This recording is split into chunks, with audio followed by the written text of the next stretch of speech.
Olá pessoal, vamos lá mais uma semana aqui, virou meu bordão, falar mais uma semana. A gente vai fazer nossa segunda videoaula sobre o Vargas. Na verdade, é a terceira que a gente está falando do Vargas, né? A primeira foi mais sobre o golpe que ele deu para tomar o poder em 1930. E agora a gente já está falando sobre o Estado Novo, a última parte, a última etapa da primeira parte do governo Vargas no Brasil, porque o Vargas teve 2 mandatos no país, né? Sala para o nono ano, obviamente, a gente na aula passada, na nossa última videoaula, a gente falou um pouquinho sobre como que o Vargas tentou estabelecer o governo dele no Brasil ao enfrentar, principalmente São Paulo, ao enfrentar a crise de 29, comprando um café, né? Para que o Brasil especificamente não quebrasse naquele momento, o fato de que o Brasil precisava, naquele momento, de uma sustentação financeira, e aí o Vargas começou a a investir ali e tentar modernizar o país, industrializar ele pela primeira vez, né, na verdade, a região e começar enfim, a investir em coisas que diferenciavam o Brasil, algo além do café. Né? O país dependia e dependeu durante muito tempo, muitos e muitos anos do café. Agora não é mais o objetivo, não é mais esse momento. Então, a ideia aqui seria: vamos modernizar, vamos industrializar, vamos fazer um negócio diferente, vamos alternar para outros produtos, para que se algo como a crise de 29 acontecesse novamente, o Brasil não quebrasse de vez, né? Depender só do café é muito perigoso, né? Então teve essa questão. Falamos isso na aula passada. Além disso, também o grande dilema naquele momento, a, a grande rivalidade, o grande problema que existia entre comunistas e integralistas, né? Naquele momento do Brasil, e o Vargas pendendo muito mais para o lado integralista, para o lado ditatorial, né? Para o lado mandão, vamos dizer assim, da direita, do fascismo especificamente, né? O Vargas, ele de fato tinha muito, como eu comentei na aula anterior, tinha muita admiração pelo Hitler, mas principalmente pelo Mussolini, Benito Mussolini da Itália. Né? Então, falamos sobre isso, né? Vimos como o Vargas conseguiu se manter no poder por mais tempo, até que em 1937 ele, vamos dizer assim, com a participação de integralistas, né? Inventou um plano falso, né? Chamado Plano Cohen, certo? Para que se mantesse no poder por mais tempo. Esse plano falso dizia que os comunistas estavam prontos para tomar o Brasil e por isso o Vargas falou: opa, peraí, eu preciso defender o país. E para defender o país, eu preciso ficar mais tempo no governo, né? O Vargas deveria, por tudo que aconteceu, sair em 1978, né? Com novas eleições aí. Só que ele falou, em 37, ele, com o apoio de integralistas, deu esse golpe, conhecido como o golpe do Estado Novo, e aí sim vai fundar uma ditadura, e é esse ponto que a gente começa, tá? Então, retomamos o que falei na aula passada. A atividade de vocês dessa semana é um pouquinho diferente. Ela fala muito mais de uma questão econômica, ela fala muito mais sobre uma situação um pouquinho diferente do que vocês estão acostumados a estudar ou a trabalhar, né? É muito mais de pesquisa do que de qualquer outra coisa que a gente já falou. Por isso, eu vou me centralizar em comentar um pouquinho sobre essas coisas, tá? Porque o Vargas ele entrou para a história não é por qualquer coisa. Se vocês prestarem atenção nas coisas que eu vou comentar hoje, vocês vão entender muito bem por que o Vargas entrou para a história como o mais importante presidente da história do Brasil. Muita coisa do que eu vou dizer hoje, todo mundo já ouviu falar, todo mundo conhece, todo mundo sabe, ou pelo menos entende alguma coisa de algumas palavrinhas que eu vou dizer hoje. E aí a gente vai para, nossa, foi o Vargas que fez isso, nossa, foi o Vargas que... foi. Tá? Ou pelo menos foi no governo que ele foi durante o qual ele foi presidente. Para começar, por exemplo, né? Antes mesmo do Estado Novo, a criação do Instituto de Geografia e Estatística mais famoso do Brasil, IBGE. criado pelo Getúlio Vargas em 1935, se não estou enganado, né? O IBGE, que até hoje não usamos muito, né, nas aulas de história, mas com certeza vocês devem usar para estatísticas, para dados, muito mais em geografia, né? Foi criado justamente pelo Vargas durante, durante o período do governo dele. Na época da criação do IBGE pelo Vargas, ele era muito mais um organismo de controle do que um programa de estatística, né? Um programa de dados. O IBGE ele foi criado com o objetivo de saber da opinião das pessoas com relação ao Getúlio Vargas, né? O que as pessoas pensam sobre o Vargas naquele momento, certo? Como que a gente pode fazer para manipular a opinião pública para que as pessoas gostem mais do Getúlio Vargas, né? O que se pode fazer dessa forma? Então foi um órgão criado naquele momento para ser usado pelo Getúlio Vargas, tá? Para colaborar com a manipulação da própria população, né, através do uso desses dados aí, tá? É claro que hoje o IBGE, né, nos últimos anos aí e tal, já há muito tempo, na verdade, ele se preocupa muito mais com outras coisas aí, com outros dados, etc. Enfim, né? Então começamos já com o IBGE, um instituto criado pelo Getúlio Vargas, extremamente importante, acho que todo mundo já ouviu falar, né? Segundo, junto mesmo com essa ideia aí do Vargas de tentar controlar a ideia que a população tem dele, foi criado um programa de rádio, né? Porque o rádio bombava naquela época no Brasil, era a grande inovação, né? Todo mundo ouvia rádio, a TV não tinha chegado ainda ao país, a TV não existia ainda aqui no Brasil, então o momento era do rádio, né? E justamente o Vargas sabe, de forma brilhante, usou esse método esse meio, né, de entretenimento, mas muito mais de comunicação, de uma forma magistral para chegar nas pessoas naquela época. Ele criou um programa de rádio, certo? Ele criou um programa de rádio chamado A Hora do Brasil, que existe até hoje. Todo santo dia aquela porcaria daquele programa, que hoje na verdade chama Voz do Brasil, passa mais ou menos no mesmo horário, né? Eu não sei exatamente qual é o horário, se não me engano são 7 da noite, tá? Mas hoje, se vocês, no momento que vocês estão assistindo essa aula, né? Se foi antes, se vocês estão assistindo antes das 7 horas, experimenta ligar o rádio em qualquer estação às 7 da noite para vocês verem o que vai estar passando, 7, 7 e pouco. A Voz do Brasil, né? Que na época foi criado com o nome A Hora do Brasil, era o momento do Vargas, né? Passar para o povo brasileiro tudo que vinha acontecendo, os planos de governo, os objetivos, o que foi atingido, o que vem por aí, o planejamento e seja lá o que for, tá? Criado então pelo Vargas naquela época, mas também uma forma de controle, né? Eu vou falar com a população se sentir acolhida pelo Vargas. Não, o cara tá aqui, né? O cara tá falando com a gente todo dia, certo? Através desse sistema aí. Então, e uma inovação, né? O rádio e tal, não sei o quê. Brilhante. O que vocês sempre têm que entender é que o Vargas não foi um importante presidente, um grande presidente, o mais importante da história do Brasil, à toa, né? Ele foi por causa de todas as coisas que vinham acontecendo, tá? E essa é uma delas, né? A forma que ele conseguiu trazer a população para perto dele, tá? Tanto que, se vocês tiverem parentes mais velhos da época do Vargas, o Vargas foi presidente até 1954.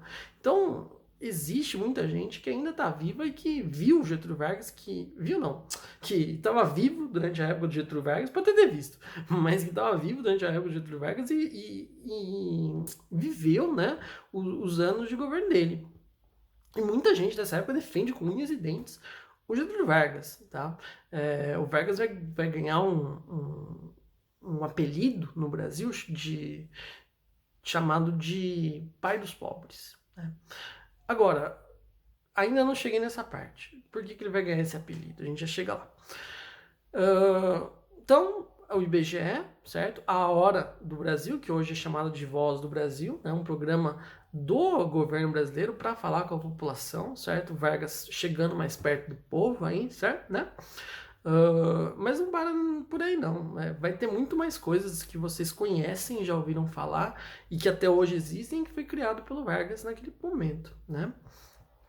1937, então, a ditadura do Getúlio Vargas está instalada, tomou o poder, falou não vai ter mais eleição porque os comunistas vão invadir o Brasil, não tinha nada de plano, coisa nenhuma, mas ele criou, então falou, vai invadir, então preciso fazer uma ditadura para proteger o Brasil, certo? Vou proteger o Brasil. Perfeito, começa a tal da ditadura do Vargas, chamado de Estado Novo, né? A partir de 1937. Tá? E vai até 1945, final da Segunda Guerra Mundial. 8 anos aí de ditadura Vargas. Outras formas que ele usou para controlar a população naquele momento. Claro, toda ditadura vai ter censura, né? Toda ditadura vai ter tortura também. Muita gente diz que a ditadura do Vargas é uma ditadura mais suave, mais tranquila. Tudo bem, mas ainda assim é uma ditadura, tá? Sempre a gente tem que lembrar sobre isso, a gente tem que lembrar desse ponto quando fala de Getúlio Vargas, né? Ah, ele foi bom, ele fez isso, fez aquilo, mas foi um ditador, né? Nunca esquecer desse porém aí, tá? Então tinha censura sim, muita gente foi pra prisão sim, muita gente importante naquele momento acabou sendo perseguido por Vargas. Os comunistas, obviamente, era o prato do dia, né? Então não sobrou um comunista nas ruas, foi tudo pro xilindró, tudo pro xadrez, não sobrou praticamente comunistas na rua e nada do tipo, tá?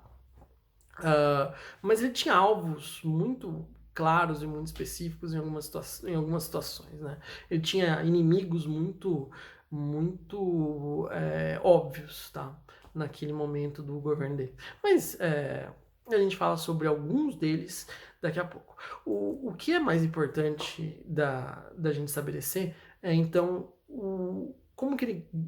Agora, como que ele criou... Perdão, como ele ganhou o apelido de Pai dos Pobres, né? E isso vai vir justamente na segunda parte do governo do Estado Novo, tá? E aí, para a gente entender a criação da CLT, ou a consolidação das leis trabalhistas, que até hoje existem, né? Então, o que eu gosto de comentar, e aí é o grande ponto, o centro, a grande obra do Getúlio Vargas, podemos dizer, durante seu governo. Inspirado, é bem verdade, em documentos fascistas, tá?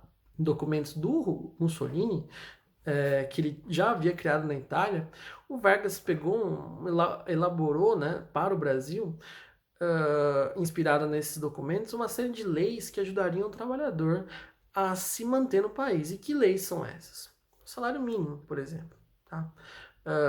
As férias remuneradas, o 13º, né? A aposentadoria, todo esse tipo de coisa, todos esses tipos de leis, a carteira de trabalho e etc tal, eles foram criados pelo Getúlio Vargas com o objetivo de trazer o trabalhador para o seu lado, né? Não, obviamente não só para isso, mas não só criar uma base que para sempre é defender ele, porque a partir desse momento o trabalhador teria uma estabilidade absurda, né, criada pelo próprio Vargas. Então ele cria uma base de governo para ele que vai, enquanto ele estiver vivo, vai defender o Vargas, certo? Porque todo trabalhador começou a amar o Vargas a partir desse momento. Não, o Getúlio Vargas é no céu para mim, né? É na terra e é Deus no céu e Getúlio Vargas na terra para mim. Para os trabalhadores, no caso. Porque isso trouxe uma estabilidade financeira muito grande para eles, isso trouxe uma vida muito mais tranquila, enfim, uma possibilidade de planejar para o futuro, uma possibilidade de, né, ascensão de repente, e etc. Tá? Então a consideração das leis trabalhistas, que é algo que até hoje existe, é uma coisa muito importante de fato. Não tem como negar os méritos de Getúlio Vargas ao criar a CLT, e não tem como negar a importância absurda e central desse documento que o Vargas criou durante o Estado Novo para o brasileiro, para o trabalhador e para o Brasil, né? Tanto que até hoje os piores tipos de políticos que a gente pode imaginar tentam tirar os direitos trabalhistas e espremê-los o máximo possível, tá? E tentar mexer na CLT, né? Eu sempre falo para vocês uma coisa, que Se tem algum político querendo mexer na Constituição, é porque ele é sem vergonha. A segunda coisa que eu tenho que falar é, se tem algum político que tenta mexer na CLT, ele também é sem vergonha. E estão tentando fazer as duas coisas no Brasil há algum tempo, né? A CLT ele já tem mexido já faz um bom tempo. E sempre com a desculpa de, se o patrão não tivesse que pagar esses direitos para o trabalhador, se ele não tivesse que pagar tudo isso, o salário dele seria mais alto. Será? Muito provavelmente, na verdade, com certeza não, isso não existiria. Tá? Então é só um argumento para retirar esse tipo de leis que o trabalhador conquistou, né, e ganhou durante o governo Vargas.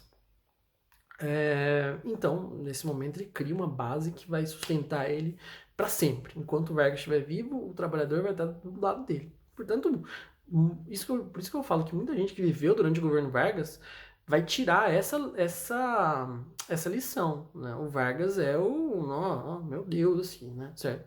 Porque ele criou essas leis, ele defendeu isso, defendeu o trabalhador, não sei o quê, ele é o máximo. Praticamente, a partir daquele momento, o Vargas é santificado no Brasil pelo grupo de trabalhadores, tá? Isso não camufla uma série de outros problemas que vão aparecer durante o governo Vargas, certo? Mas a gente vai tratando eles com o tempo. O que eu quero mostrar agora é algumas outras grandes conquistas econômicas do governo Vargas. Por exemplo, né, uma outra grande companhia, uma outra grande empresa, uma outra grande indústria criada durante o governo Vargas e que está na atividade de vocês é a Vale do Rio Doce. Tá? Aquela mesmo que saiu no jornal há muito tempo porque acabou com a cidade de Mariana, né? Porque acabou com o rio, certo? Acabou com uma série de lugares do Brasil, enfim, devido à erosão do solo, devido a enfim, uma série de situações aí que aconteceram no país em determinados momentos nos últimos 3, 4, 5 anos aí. A Vale do Rio Doce estava por trás de alguns dos piores desastres ambientais que vem acontecendo no país, né? O que é a Vale do Rio Doce? Ela é uma extrativista de minérios, tá? Ela é usada principalmente, ela existe principalmente para esse tipo de coisa e age justamente no Rio Doce, certo? Mas não só, né? Ela foi criada pelo Getúlio Vargas e, de fato, ela nos primeiros momentos tinha uma reserva de valores gigantescos, né? Até que ela acabou sendo vendida para o exterior, para a iniciativa privada. Tá? Mas ela foi uma empresa estatal criada pelo Vargas naquele momento e que tinha uma reserva de minérios para se extrair do Brasil gigante, de bilhões de dólares. Né? E depois acabou sendo vendida a preço de banana pelo país, né? E acabou sendo privatizada. Enquanto isso ia acontecendo, enquanto existia a criação dessas empresas, o pau corria solto no Brasil, né? Prisão de comunistas, prisão de todo mundo que se opunha ao Getúlio Vargas. Por exemplo, o Monteiro Lobato, que talvez vocês conheçam por causa do sítio Pica-Pau Amarelo, foi pra cadeia. O Graciliano Ramos, um grande escritor, cadeia também nele. O grande inimigo do Getúlio Vargas naquele momento era um comunista chamado Luiz Carlos Prestes. Cadeia também. Mas com relação ao Luiz Carlos Prestes, o problema foi, na verdade, maior. Enquanto ele passou, de fato, alguns anos preso no Brasil, a União Soviética manda ao país uma guarda-costas ao Luiz Carlos Prestes, né? Porque o cara estava enfrentando o grande Getúlio Vargas, né? Então, vamos mandar uma guarda-costas pro Brasil para cuidar do Luiz Carlos Prestes, que representa o comunismo ali, né? Uma mulher chamada Olga. A Olga vem pro Brasil, né? Com o Luiz Carlos Prestes se apaixona por ela, né? Eles têm uma relação de amor. E o Vargas não sabendo mais como machucar o Luiz Carlos Prestes, não tendo mais como fazer com que ele sumisse, desaparecesse, ele partiu para o ataque à família do Luiz Carlos Prestes, especificamente a Olga, né? O Luiz Carlos Prestes não podia mandar embora do Brasil, certo? Agora a Olga ele podia, né? A Olga era um alvo fácil, certo? Então o que ele fez? Ele prendeu a Olga, a mulher do Luiz Carlos Prestes, com ela grávida, e mandou a mulher para a Alemanha nazista, como um presente para o Adolf Hitler, tá? A Olga vai morrer numa câmara de gás, né? A filha não, a filha do Luiz Carlos Prestes com a Olga sobrevive, certo? Anita Penário Prestes. A Anita se torna, inclusive, professora de história. Até hoje ela é professora de história. A filha, então, da Olga com o Luiz Carlos Prestes. A Olga morre na Alemanha, né? O Luiz Carlos Prestes foge do Brasil, certo? Mas isso é uma mancha muito grave na história, não só do país, mas da história do próprio Getúlio Vargas naquele momento, né? O fato é, como eu falei na videoaula anterior, o Vargas tinha simpatias muito grandes tanto quanto com Mussolini quanto com o Adolf Hitler. O que fez então o Vargas mudar de ideia? Os Estados Unidos, né? E muitos milhões de dólares, tá? E muito investimento, né? O que acontece? Mais ou menos no final da década de 30, né, 1939, 1940, a guerra começando, os Estados Unidos se envolvendo cada vez mais, etc. Tá? O Brasil ele era um ponto de importância. Tá? Os Estados Unidos queria colocar bases, instalar bases no país, os aliados, né, na Segunda Guerra Mundial, os Estados Unidos, União Soviética, Inglaterra, precisavam de borracha. O Brasil tinha uma grande reserva de borracha no país, então uma série de coisas aí que o Brasil poderia ajudar. E vale lembrar também o fato de que o Brasil na Segunda Guerra Mundial participa de fato, de forma efetiva, manda soldados para principalmente no ataque à Itália, vai ser uma força importante, vai contribuir de fato. Na Primeira Guerra Mundial, não. Na Segunda, com certeza. Na Segunda, o Brasil tem uma participação muito efetiva na guerra. Né? O fato é, o que acontece para o Brasil mudar de ideia? Duas coisas. Primeiro, um plano americano de que se o Brasil não entrasse na guerra do lado dos Estados Unidos, o Nordeste seria invadido imediatamente. Começa por aí. Né? Segunda, uma bela de um nada que alguns milhões de dólares não resolvam, né? Não criem, não façam amigos, né? Então os Estados Unidos começou um grande projeto de tentar trazer o Brasil para o lado dele, né? Mostrando a amizade entre os dois países, primeiramente, né? E depois, claro, comprando o Brasil, certo?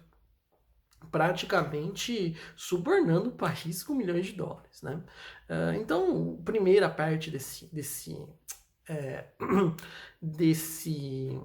plano americano de trazer o Brasil para o seu lado foi mostrar a amizade entre os países. Então, por exemplo, é dessa época a criação do Zé Carioca. Né? O Zé Carioca, que é um personagem da Disney, que a Disney já abandonou, mas ainda existe no Brasil, que era um papagaio, né? Um papagaio que era amigo do Mickey, era amigo do Pato Donald, e mostrava, era um personagem especificamente brasileiro, né? Carioca, certo? Então, você já tem aí a primeira coisa. A segunda é a Carmen Miranda, né? Para mostrar a relação entre Brasil e Estados Unidos, uma grande amizade que sempre existiu e tal, não sei o quê, uma besteira toda. O Roosevelt, né? O presidente americano também vem para o Brasil, janta com o Vargas, conversa com o Vargas, vira brother do Vargas e dá uma graninha pro Vargas, né? Muitos milhões de dólares para que o Vargas fizesse um outro projeto, criasse uma outra grande empresa no Brasil, que é a Companhia Siderúrgica Nacional. A Companhia Siderúrgica Nacional que ia produzir aço no Brasil. E aí uma outra grande indústria no plano que o Vargas tinha de tentar cada vez mais diminuir a importância do café no Brasil. Então agora ele já tem mais a Vale do Rio Doce para extrair minérios e agora tem mais uma empresa para fazer isso, que é a Companhia de produção de aço, a Companhia Siderúrgica Nacional. Então, com o dinheiro que os Estados Unidos vai usar para seduzir o Brasil para entrar do seu lado na Segunda Guerra Mundial, vai ser criada a Companhia Siderúrgica Nacional. Além de porta-aviões também, que vão ser dados para o Brasil pelos Estados Unidos pela participação na Segunda Guerra Mundial. Então, o Brasil saiu ganhando de uma forma maravilhosa da Segunda Guerra Mundial. Vale lembrar também que a Alemanha acabou naufragando alguns navios brasileiros naquele momento, e aí o pau comeu. Enfim, o Brasil entra do lado dos Estados Unidos na Segunda Guerra Mundial e participa de uma forma muito eficaz, muito importante, muito efetiva. A gente sempre tem que lembrar da importância do Brasil na participação na Segunda Guerra Mundial. Na primeira, de novo, nem tanto. Ou quase não existiu. Mas na segunda, sim. Tá? Foram mandadas tropas, a Força Expedicionária Brasileira, a Força Aérea Brasileira, foi para a Itália principalmente, lutou lá, participou da invasão da Itália, e é isso aí. Foi muito, muito importante mesmo, né? O Vargas vai ter que abandonar esse lado fascistinha dele e vai acabar, então, ajudando aos Estados Unidos e aos países aliados na luta contra o eixo, certo? E no processo acaba ganhando aí um porta-aviões e dinheiro para construir a Companhia Siderúrgica Nacional, que vai produzir aço no Brasil, né? Muito bem, o tempo passa, o tempo voa, né? A guerra acaba em 1945, os soldados voltam ao Brasil, né? Depois de terem lutado do lado de outros soldados, como soldados da União Soviética, comunistas, né? Morreram lá do lado de comunistas, certo? Agora voltam para o Brasil e tem o Vargas metendo pau nos comunistas, falando, vamos matar esses comunistas desgraçados. Como é que os soldados vão receber essa notícia, né? Depois de terem morrido do lado dos soldados comunistas na Europa. Mas o fato é que em 1945, então após o final da Segunda Guerra Mundial, todo o panorama do mundo acabou mudando, certo? E o Brasil vai ter que caminhar com essas mudanças. Aparece no Brasil um documento chamado Manifesto dos Mineiros, em que uma série de políticos importantes e uma série de pessoas importantes do Brasil vão assinar, pedindo a saída e o fim da ditadura do Vargas. Por uma série de motivos, mas o principal é a censura, é o controle, é a tortura e o fato de que o Brasil precisava se reabrir novamente, né? Já não tinham mais motivos para se manter o país fechado, não tinha mais motivo para se manter o país sem uma democratização. Então, houve um manifesto assinado por uma série de pessoas importantes, uma série de políticos importantes do Brasil, para que o Vargas renunciasse e saísse do governo em 1945. E exatamente isso vai acontecer. Ao final da Segunda Guerra Mundial, em 1945, o Vargas, então, abandona o governo, acaba a ditadura do Estado Novo e tem novas eleições para o governo que virá na sequência. O governo próximo, né, será o governo do Eurico Gaspar Dutra, né, que era um militar, certo? O governo Dutra, né? O Dutra vai ser eleito, tá? De 1946 a 1951. Naquela época o mandato era de 5 anos, né? Então, logo depois que o Vargas sai, em 46 entra o Dutra. Na verdade, o grande sistema do governo Dutra foi continuar tudo que vinha acontecendo com o Vargas, no governo Vargas, que foi uma porca, né? Reforça-se a aliança com os Estados Unidos, reforça-se a broderagem com os americanos, o objetivo de desenvolvimento cada vez maior do Brasil, de várias outras áreas, né? Então, vamos investir em transporte, energia elétrica, vamos investir em alimentação, vamos investir na saúde, não sei o que lá, mas acabou muito dinheiro indo para o espaço. O dinheiro que o Brasil conseguiu acumular na Segunda Guerra Mundial acabou indo para o beleléu, tá? Mas o que se queria mesmo no Brasil era o Vargas, né? O projeto de governo no país naquele momento, mesmo quando o Dutra entra no governo, entra na presidência, era a volta do Vargas o mais rápido possível ao país. Portanto, o que vai justamente acontecer é, principalmente, claro, na base que ele criou dos trabalhadores, né, que nem eu comentei agora há pouco para vocês, cada vez mais um movimento de tentativa de colocar o Vargas de volta ao poder, né, de fazer com que ele fosse candidato e o governo e tudo recomeçasse, né.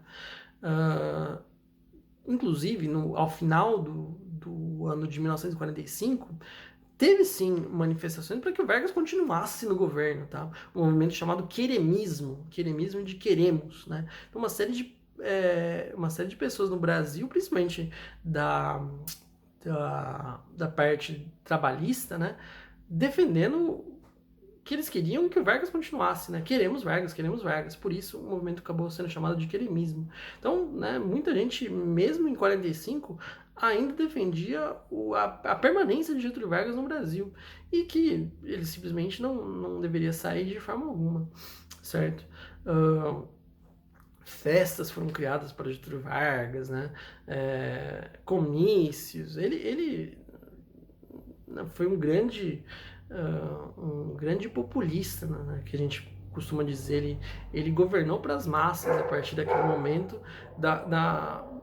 o máximo possível para tentar voltar ao governo e com um grande apoio dos trabalhadores, principalmente